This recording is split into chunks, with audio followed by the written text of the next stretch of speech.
నేను ఈరోజు చేయబోయే రెసిపీ చికెన్ కర్రీ. చాలా బాగా వస్తుంది. నేను చెప్పినట్టే చేసి చూడండి, చాలా బాగుంటుంది.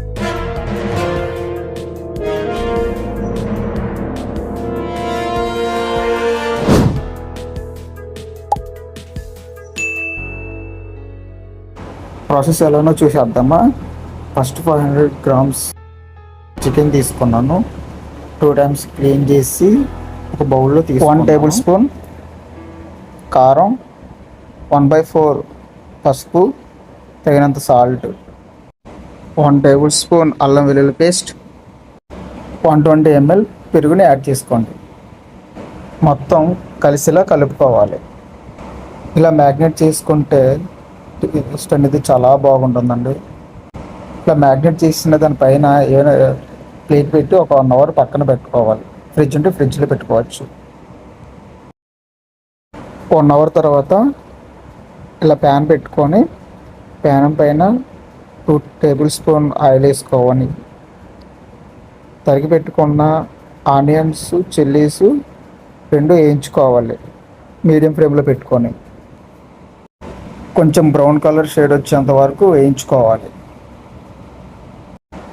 ఈ విధంగా కలిపిన తర్వాత ఇంతకుముందు మనం మ్యాగ్నేట్ చేసుకున్న చికెన్ని తీసుకోవాలి. చికెన్ని బాగా ఆయిల్లో కలుపుకోవాలి. ఇలా కలిపినందుకు మంచిగా టేస్ట్ అనేది వస్తుంది. దీనిపైన మూత పెట్టి 5 minutes మీడియంలో పెట్టి ఉడికించాలి. ఇలా 5 నిమిషాలు ఉడికిన తర్వాత సన్నగా తరిగి పెట్టుకున్న టమాటాలు వేసుకోవాలి. ఇలా టమాటాలు వేయడం వల్ల గ్రేవీ అనేది చిక్కబడుతుంది. అలా 5 minutes మీడియం ఫ్లేమ్లో ఉడికించాలి.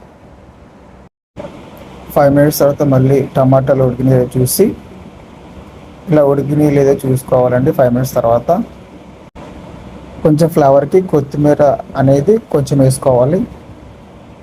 ఇలా 1 నుంచి 2 నిమిషాల్లో వేసి ఉడికించేసి దించేయాలి. ఈ వీడియో కూడా మీకు నచ్చినట్లయితే లైక్ అండ్ సబ్స్క్రైబ్ చేయండి. అలానే మీ ఫ్రెండ్స్కి షేర్ చేయండి. Thank you.